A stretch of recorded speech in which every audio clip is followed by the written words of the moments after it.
दोस्तों, मैं सतीश बत्रा की आवाज़ से इस वक्त दिनेशपुर मोड़ के एक प्रतिष्ठान से लाइव हूँ। जो अजय गाबा जो जाने माने हैं यहाँ पर उद्योगपति हैं, उनके यहाँ से लाइव हूँ। और मैं बता दूँ आपको कि मेरे साथ नेहा बटला हैं, जो 2021 में कौन बनेगा करोड़पति में इन्होंने भाग लिया था और इन्होंने क्या क्या कारनामे किए, कितना पैसा वहाँ से इन्होंने जीता और अमिताभ बच्चन के साथ इनकी क्या क्या बात हुई। अब इस वक्त ये चंपावत में वेटनरी डॉक्टर हैं। तो नेहा जी, बत्रा की आवाज़ पर आपको बहुत बहुत बधाई। धन्यवाद, बहुत बहुत धन्यवाद आपका। और मैं बहुत वो भी हूँ कि गदरपुर व्यापार मंडल ने भी मुझे बहुत सम्मान दिया और गदरपुर की जनता से मुझे बहुत प्यार मिला है हमेशा से। मैं यहाँ की बेटी हूँ और मुझे यहाँ से बहुत प्यार हमेशा मिलता रहा है। और जब मैं कौन बनेगा करोड़पति में गई थी तब भी मुझे जितना अपनी जहाँ मैं पोस्टेड हूँ चंपावत या जहाँ मैं मेरा ससुराल है रामनगर, जहाँ जितना प्यार वहाँ से मिला उससे ज़्यादा मुझे गदरपुर से हमेशा प्यार मिला है। तो मैं अभी भी यहीं से हूँ, यहीं की रहूँगी हमेशा। सही बात है। और मैं नेहा ये कहना चाहता हूँ, कैसे मन में आया कि करोड़पति कौन बनेगा करोड़पति में जाना है? मन में तो मेरे इतना नहीं था। हाँ, मेरे ससुर जी का बहुत बड़ा सपना है, वो अभी भी बहुत करोड़पति मतलब हर दिन देखते हैं, हर दिन खेलते हैं, प्ले अलोंग। उनको बहुत ही ज़्यादा शौक था। तो जब से शादी हुई तब से वो लगे हुए थे, तुम ट्राई करो, तुम पढ़ने में अच्छी हो, तुम्हारा हो जाएगा। और फिर ऐसे ही हर साल वो रजिस्ट्रेशन भी खुद ही कर देते थे। हमारे नाम का भी रजिस्ट्रेशन, हमारे फ़ोन नंबर भी रजिस्टर कर देंगे, मेरा भी, मेरे पति का भी। ससुर जी को बहुत शौक है, तो उन्हीं के थ्रू उन्होंने कहा कर दो, हमने कर दिया। वो कॉल आ गया तो फिर उनका एक वो होता है कि वो जैसे ही कॉल आता है तो वो सीधा सवाल पूछते हैं, 3 अच्छा, सवाल। कॉल आएगा सीधा सवाल पूछेंगे? सीधा सवाल वो आपको ये बोलेंगे कि हम कौन बनेगा करोड़पति से। वो एक IVR कॉल होता है, रिकॉर्डेड कॉल होता है, वो कोई आदमी नहीं बोलता है, कंप्यूटर बोलता है। अच्छा। कि ये कॉल जो है ये कौन बनेगा करोड़पति से है आपके लिए। और कौन बनेगा करोड़पति में आपका नंबर चयन हुआ है। आपसे अभी आने वाले वक्त मतलब आने वाले 2 सेकंड के बाद आपसे 3 सवाल पूछे जाएंगे, जिसके लिए आपको 5-5 सेकंड का वक्त दिया जाएगा। अगर आपने उन तीनों सवालों का सही जवाब दे दिया तो आप अगले राउंड के लिए सेलेक्ट होंगे, नहीं तो आप रिजेक्ट हो जाएंगे। तो मैं बिल्कुल वहीं ऑफिस में थी, उन्होंने एकदम 3 सवाल पूछ दिए। वो शायद भगवान की कृपा थी कि मुझे वो तीनों आते थे। अच्छा, कौन कौन से सवाल थे? अब तो बहुत ज्यादा याद नहीं है। एक तो ये था कि जो पुरानी संस्कृत है उसके व्याकरण को क्या कहते हैं, और एक कुछ फिल्म से रिलेटेड सवाल था कि जो अभी रिलीज कोई हाल ही कुछ टाइम रिलीज फिल्म हुई थी तो उसमें जो उसका निर्देशन किसने किया था, और एक स्पोर्ट्स का क्वेश्चन था। अच्छा। तो 3 क्वेश्चन थे, एक करंट अफेयर का था, एक स्पोर्ट्स का था और एक थोड़ा पुरानी हिस्ट्री का था। फिर वो तीनों क्वेश्चन के जवाब होने के बाद लॉक हो गया। उसके बाद मैंने बल्कि बताया भी अपने हस्बैंड को कि अरे मुझे ऐसा कॉल आया था, 3 सवाल पूछे, मुझे लग तो रहा है मैंने तीनों सही जवाब दिए हैं पर पता नहीं। फिर उनका दोबारा कॉल आया थोड़े दिन बाद, 2-3 दिन बाद, जिसमें उन्होंने मुझसे कहा कि अब आपका एक ऑनलाइन टेस्ट होगा, हम आपका एक स्क्रीन टेस्ट लेंगे, आपको उसमें भी एक एग्जाम देना है जो ऑनलाइन एग्जाम की तरह था। कि उसमें क्वेश्चन आएंगे, आपको 4 ऑप्शन दिए जाएंगे, आपको मार्क करने हैं। उन 20 क्वेश्चन में भी अगर आप अच्छा परफॉर्म करेंगे तभी आप आगे सेलेक्ट होंगे। फिर वो भी हुआ, एक ऑनलाइन टेस्ट भी हुआ। जब ऑनलाइन टेस्ट में भी सेलेक्ट हो गई फिर उन्होंने मुझे लखनऊ बुलाया। लखनऊ में एक इंटरव्यू था, वहाँ भी एक एग्जाम था। अच्छा। तो कौन बनेगा करोड़पति का जो प्रोसेस है उसमें बहुत एग्जाम होते हैं। तो जो भी वहाँ 10 लोग पहुँचते हैं, चाहे वहाँ जाके वो नर्वस हो जाएं, आंसर ना दे पाए, पर बहुत ज़्यादा टफ कंपटीशन से वो लोग आते हैं। क्योंकि आप देखिए, पहले फ़ोन करते ही सवाल, फिर ऑनलाइन सवाल, फिर एक बार आपको लखनऊ बुला रहे हैं, वहाँ इंटरव्यू ले रहे हैं, इंटरव्यू के साथ साथ वो आपके क्वेश्चंस भी पूछते हैं, फिर वो आपका चेक करते हैं, फिर वो आपका इंटरव्यू में ये चेक करते हैं कि आप कैमरा के सामने ले जाने लायक हैं या नहीं है।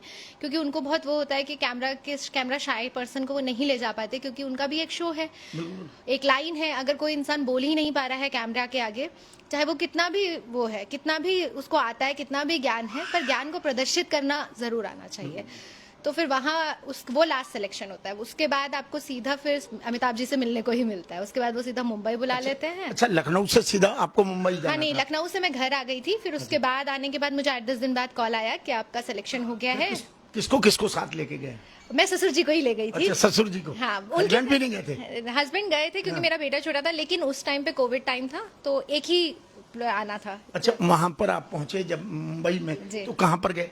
हमें वहीं एक होटल दिया गया था। सारे जितने भी कंटेस्टेंट थे उसी होटल में रुके हुए थे।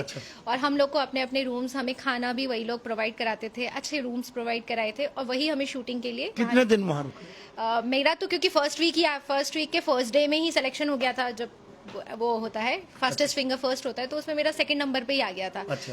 तो मेरे को तो जिस दिन मेरा एपिसोड शूट हुआ उसके अगले दिन कहा कि हम आपकी टिकट्स करा दे रहे हैं, अब आप जा सकते हैं। लेकिन जिनका जैसे लेट नंबर आता है तो उन्हें ज्यादा दिन रुकना पड़ता है। मैं तो अराउंड 4 डेज रुकी अच्छा, थी। तो जब आपको वहां बुलाया गया वहां भी टेस्ट होने थे? नहीं, वहाँ टेस्ट वगैरह नहीं होते। अच्छा। वहाँ अगर आपको मुंबई बुला लिया तो फिर आप टॉप 10 में, मतलब जो वहाँ बैठे अच्छा, होते अच्छा। हैं उनमें आप पहुंचेंगे ही पहुंचेंगे। फिर उन 10 में क्या होता है कि फास्टेस्ट फिंगर फर्स्ट होता है, जो बहुत अच्छा जवाब देते हैं शुरू में ही उन 10 में। फिर उन 10 में से सेलेक्ट होके आप हॉट सीट पे पहुंचते हैं। फिर आप अमिताभ जी से बात कर सकते हैं। उससे पहले अमिताभ जी बस आपको दिखते ही हैं जब तक आप हॉट सीट तक नहीं आप तो कितने तक पहुंचे थे? मैं 12.5 लाख जीत के तो लाई थी। आप अमिताभ के सामने बैठे थे? जी जी बिल्कुल। तो कैसा लग रहा था?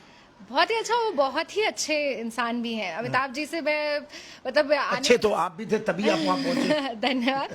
लेकिन उनका बात करने का वो कभी आपको फील नहीं होने देते। वो कहाँ हम कहाँ, मतलब हमारे लिए वो हर दिन इतने बड़े अभिनेता हैं, वो कौन नहीं जानता उनका नाम। पर वो बात करने के बहुत पोलाइट हैं, बहुत ऐसा आपको फील ही नहीं होने देते कि आप इतने बड़े आदमी के साथ बैठे हैं। नहीं तो नॉर्मल क्या होता है, कोई थोड़ा सा ही प्रसिद्धि पा जा रहा है आजकल तो वो किसी को मुंह नहीं लगा रहा है। उनके लिए तो हम कुछ भी नहीं थे, पर वो इतने अच्छे से बात करते हैं। इवन वो ऐसे भी पूछते हैं बीच में जब ब्रेक होता है, वो पूछते भी हैं कि आपको पानी अच्छा, चाहिए। बीच में ब्रेक भी देते हैं? जी ब्रेक होते हैं, मतलब ऐसे ब्रेक होते हैं जैसे जो वो एडवर्टाइज लेते हैं तो उसके लिए ब्रेक होते हैं, जिसमें अमिताभ जी भी जाते हैं, पानी वानी पीते हैं।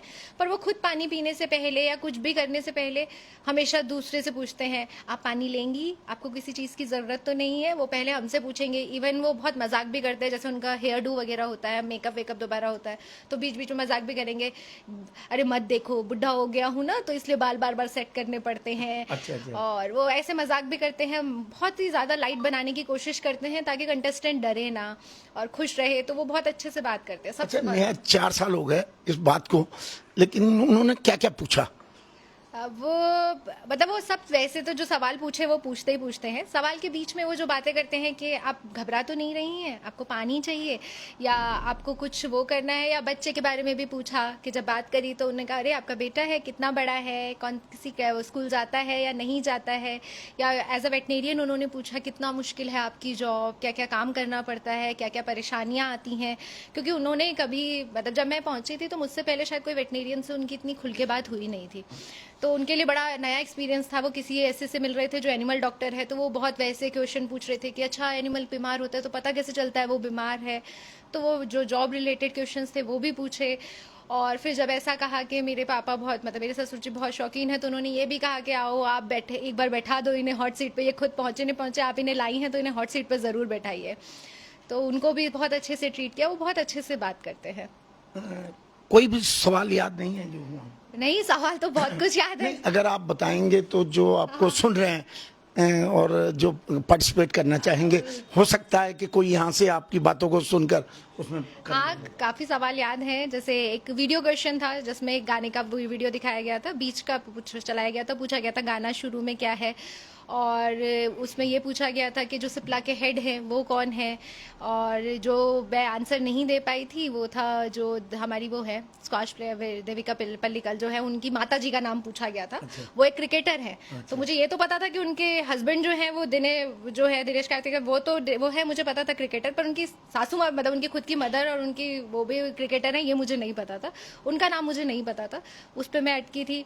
और ये पूछा गया था कि कौन सा ऐसा जगह है जहाँ जो भारत माता की जो पूजा है वो अनडिवाइडेड इंडिया की पूजा की जाती है, जो वाराणसी BHU है वहाँ की जाती है। तो ये सब सवाल थे।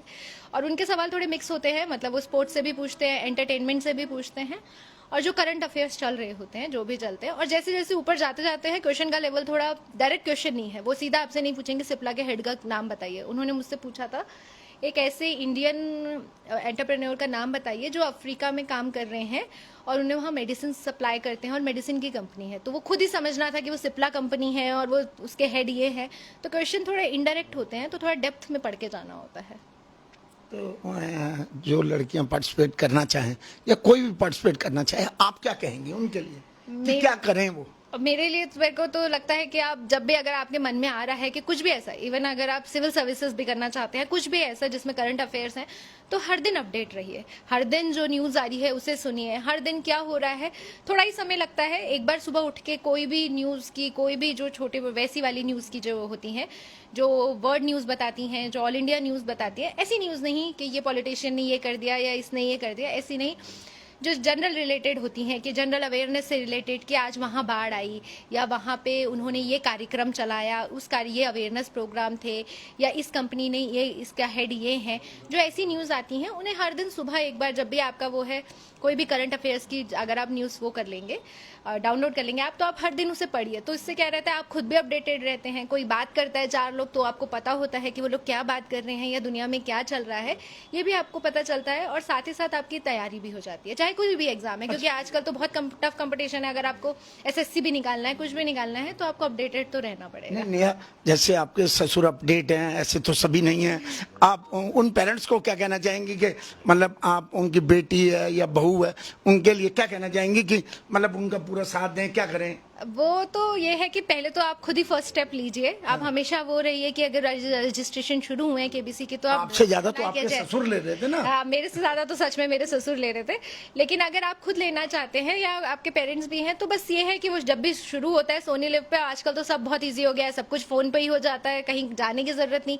पहले तो ऐसा होता था कि नॉर्मल फोन होते थे, जब टेलीफोन्स होते थे तो वैसे कॉल्स होती थी कि भैया 9 बजे से लगाना शुरू कर देना है। अब तो ऐसा कुछ करना नहीं, ऐप में जाना है, उसमें रजिस्ट्रेशन ओपन है, पता लग जाता है सोनी लिव के ऐप में, आप रजिस्ट्रेशन कर दीजिए। बाकी जो है वो एक बार तो लक का ही खेल है, जो पहला कॉल है वो तो लक का खेल है। बाकी आप उस टाइम पे ये मत सोचिए कि जब फोन आएगा तब तैयारी करूंगी, धीरे धीरे कुछ ना कुछ पढ़ते रहिए। और जब अगर फोन आ गया तो आपका चली जाएगा। और मैंने ये देखा है कि फोन आ ही जाते हैं आज के टाइम पे, ऐसा नहीं है कि किसी को फोन नहीं आ रहे। मेरे साथ के एक और डॉक्टर थे, उन्होंने भी मुझसे ही पूछा और उसके बाद उनका रजिस्ट्रेशन भी हुआ, वो वहां तक पहुंचे भी, वो 25 लाख रुपए जीत के भी आए। तो बहुत वो है, इजी प्रोसेस है। बस ये है कि अपडेटेड रहिए। जब आ रहा है सोनी लिव ऐप पे कि रजिस्ट्रेशन स्टार्ट हो गया तो आप शुरू कर दीजिए। रजिस्ट्रेशन जो करवाना होता है उसमें कैसे ऑनलाइन होता है, कितने पैसे देने पड़ते हैं? कुछ पैसे नहीं है, बिल्कुल जीरो फीस है। अगर कोई आपसे पैसे मांग रहा है तो वो फेक है। बस आपको ऐप में जाना है, उसमें लिखा होता है, जो सोनी लिव ऐप है उसमें लिखा होता है रजिस्ट्रेशन ओपन फॉर KBC। आप उसमें खोल ढूंढेंगे, सर्च करेंगे, वो मिल जाएगा। आप उसे वो कीजिए, क्लिक कीजिए, उसमें बस अपना नंबर डालिए, नाम डालिए। वो 2-4 क्वेश्चन पूछता है, आप मेल हैं फीमेल हैं, आपकी क्या एज है, आप किस उससे हैं, मतलब आप गवर्नमेंट एम्प्लॉय हैं या फिर आप प्राइवेट जॉब करते हैं या आप हाउस वाइफ हैं, बस इतना मांगता है। और वो आपका जो है वो सबमिट हो जाता है। जब वो सबमिट हो जाता है तो उसके बाद आपका नंबर वहाँ सबमिट हो गया, फिर वहाँ लक होता है। वो शायद जैसे हम लोग लॉटरी निकालते हैं वैसे कुछ नंबर्स को सेलेक्ट करते हैं और वो रैंडम सिलेक्शन होता है, फिर उन नंबर्स को वो कॉल कर देते हैं और उन नंबर्स पे फिर वही 3 क्वेश्चन। तो आप 12.5 लाख तक पहुंची, तो कैसा क्वेश्चन आ गया कि आप 12.5 लाख? यही बता रही हूँ जो उन्होंने मुझसे पूछा था कि वो जो वाइस स्कॉच प्लेयर है उनकी जो वो है, माता जी का नाम पूछा था जो मुझे नहीं पता था, तो वहीं पे मैंने क्विट कर दिया था। और मुझे लगता है कि अगर आपको कुछ नहीं आता है तो ये स्वीकारना ज्यादा अच्छा है, क्योंकि अगर आप कहीं पे गलत जवाब देते हैं तो आप फिर सीधा नीचे आ जाते हैं। तो अगर आपको नहीं आता है, क्विट इट। तो आपने सोचा 12.5 लाख पे ही छोड़ दिया? तो मेरे लिए वहां पहुंचना ज्यादा जरूरी था। मैं जब भी गई थी मैं पहले ही बोल के गई थी कि मैं बस एक एक्सपीरियंस के लिए जा रही हूँ, और पैसे तो वही है कि ठीक है कभी आएंगे कभी जाएंगे, इतना इम्पोर्टेंट नहीं है। पर जितना इम्पोर्टेंट वहाँ पहुँचना है, और एक चाहे मेरा प्रोफेशन है चाहे मेरा शहर है, उसको वहाँ पहुँचाना, उस मंच पे कि किसी को बताना कि भैया हम भी हैं। अब नेहा, तेरी किस्मत बहुत अच्छी है कि तेरे ससुर बहुत अच्छे हैं, तेरे पापा बहुत अच्छे हैं, तेरे को इतना उन्होंने सपोर्ट किया। हर एक को नेहा जैसे ससुर मिले? नहीं, मैं तो ये मानती हूँ, मेरे को दोनों ही तरफ से मैं बहुत लकी रही हूँ। मेरे पिताजी ने, मैं ऐसे प्रोफेशन में गई हूँ जहाँ लड़कियाँ बहुत कम जाती हैं, और मैंने बहुत मतलब जब से शुरू से हुई हूँ कि बस पढ़ने में अच्छी है करके, तो पापा का बहुत सपोर्ट रहा है, और कि नहीं तुम पढ़ो, बाकी हम देख लेंगे, तुम पढ़ो, बस जैसे भी करो पढ़ लो जितना पढ़ना है। और वैसा ही मुझे सपोर्ट वहाँ शादी करने का ससुर जी का भी मिला, तुम पढ़ो, तुम घर, वो मुझे अभी भी मैं जाती हूँ तो घर के काम और इनमें भी उन्हें ऐसा लगता है तुम क्यों करोगी, तुम कुछ नहीं करो, तुम बस अपना जो करना है अपनी जॉब करो, अपने उसमें ध्यान दो।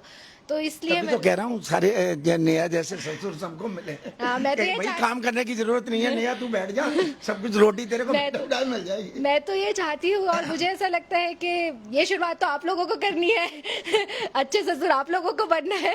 तो मेरे को ऐसा लगता है कि जहाँ हम लोग सोच रहे हैं, ये सोसाइटी का एक चेंज भी है जो बहुत ज़रूरी है, क्योंकि जितना हम अपनी लड़कियों और बहुओं को आगे बढ़ाएंगे वो हमें वापसी मिलता ही मिलता है किसी भी तरीके से। एक बात और कहना चाहूंगा, अच्छा पढ़ाई कहाँ से की थी आपने? मैंने नवोदय से पढ़ा है। मेरा 12th शुरुआत कहाँ से की आपने? मैं रेड रोज से पढ़ी हूँ। पहले मेरा प्राइमरी रेड रोज 2 है, रेड रोज पब्लिक स्कूल, तब एक ही होता था, तब एक ही होता था, रेड रोज पब्लिक स्कूल ही था तब। तो मैं रेड रोज पब्लिक स्कूल से मेरा प्राइमरी एजुकेशन है। 5th के बाद मेरा नवोदय सिलेक्शन हो गया था। तो 12th मेरा जो है जवाहर नवोदय विद्यालय रुद्रपुर से है। उसके बाद मेरा पन्नागर यूनिवर्सिटी में सिलेक्शन हो गया था। तो मेरी जो BVSC है, मेरी ग्रेजुएशन है वेटनरी की, वो मेरी पन्नागर से है। उसके बाद मैंने जो अपने पोस्ट ग्रेजुएशन है वो IVRI बरेली से किया। नेहा, अब तो वेटनरी में लेडीज भी डॉक्टर जा रही हैं, बहुत कम जाती हैं, आपको लगता नहीं है कुछ अजीब सा? नहीं, पहले थोड़ा जब हम गए थे तो हमें, जब यहाँ से गई थी तब लगा था पता नहीं होगा नहीं होगा, क्योंकि तब कभी देखा नहीं था। पर वहाँ जाके देखा, नहीं ऐसा नहीं है। बहुत फीमेल्स हैं जो काम कर रही हैं, और इतना मुश्किल है भी नहीं काम, अच्छा काम है। अच्छा, सिर्फ वही काम वैसा नहीं है, मतलब काम वो अच्छा भी नहीं, खाली एक वो नहीं है, डॉक्टर का काम नहीं है, एक सेवा का काम भी है। अब जहाँ जहाँ मैं पोस्टेड हूँ, इतना गरीब लोग हैं, इतना वो है, तो वहाँ ऐसा लगता है एक सेवा भी है, कुछ अच्छा कर दिया किसी के लिए, किसी का, तो वो और मन को खुशी देता है। तो काम शुरू में लगा था नहीं हो पाएगा, पर अब ऐसा लगता है नहीं, सबसे हो रहा है। नेहा, एक बात कहना चाहूँगा कि आप डॉक्टर हो, अब जैसे लोग आते होंगे अपने जानवरों को लेके, कुछ बातें कहने में उन्हें शर्म महसूस नहीं है कि डॉक्टर साहब से कहें ना कहें? नहीं, अब नहीं है। शुरू शुरू में तो उन्हें ऐसा लगता था कि ये कोई वो है छोटी, तब एक तो बहुत जल्दी नौकरी लग गई थी। तो छोटी सी थी, 23-24 साल के बच्चे जैसे थे, तो उन्हें तब लगता था ये बच्ची क्या करेगी। अब उन्हें थोड़ा अंदाजा आ गया है, तो अब नहीं होता। अब ये बहुत कुछ कर सकती है। हाँ, अब उन्हें ऐसी परेशानी नहीं होती है, ना बताने में होती है। और मैंने ये देखा है ना, जहाँ डॉक्टर और पेशेंट का रिलेशन होता है ना, वहाँ नहीं होता है ऐसा कि अरे नहीं हमें शर्म आ रही है या कुछ हो रहा है। वो भी बहुत आराम से बताते हैं, और हमें पता है वो सिर्फ हमारा काम है, और वो कोई वैसी बात नहीं है, तो हम लोग भी समझते हैं, वो भी समझते हैं। इस वक्त आप चंपावत में हैं। नेहा, चंपावत पहाड़ और प्लेन बहुत फर्क है, वहाँ के लोग बहुत प्यार वाले हैं, यहाँ कैसे हैं? अभी वहाँ कैसे है? यहाँ मैंने अभी नौकरी करी नहीं है, तो मेरा नौकरी वाला जो एक्सपीरियंस है वो सारा पहाड़ का है। पर चंपावत एक ऐसा शहर है, आप जितने भी चंपावत वालों लोगों से मिलेंगे, जो सरकारी लोग हैं वहाँ मुझे नहीं लगता कोई भी ऐसा होगा जिसने 7-8 साल से कम नौकरी करी होगी। चंपावत बहुत सुंदर, बहुत अच्छा शहर है। जो वहाँ जाता है मुझे लगता है बस ही जाता है, तो बहुत अच्छा है, लोग भी बहुत अच्छे हैं। पर मुझे नहीं लगता कि यहाँ भी कुछ दिक्कत आएगी कभी, यहाँ आए तो यहाँ के लोग भी अच्छे ही हैं। अच्छा, ये क्या नाम आपका, वैसे घर कहाँ हुआ आपके हस्बैंड का? मेरे हस्बैंड का रामनगर हुआ। रामनगर जी। अच्छा, तो अब ससुर वहीं चंपावत में है? नहीं, वो रामनगर ही रहते हैं। वो दोनों रामनगर है, सास ससुर दोनों रामनगर रहते हैं। तो ये थी नेहा बटला, जो वेटनरी डॉक्टर हैं और चंपावत में है, और कौन बनेगा करोड़पति में पहुंची। मैं सतीश बत्रा की आवाज़ से।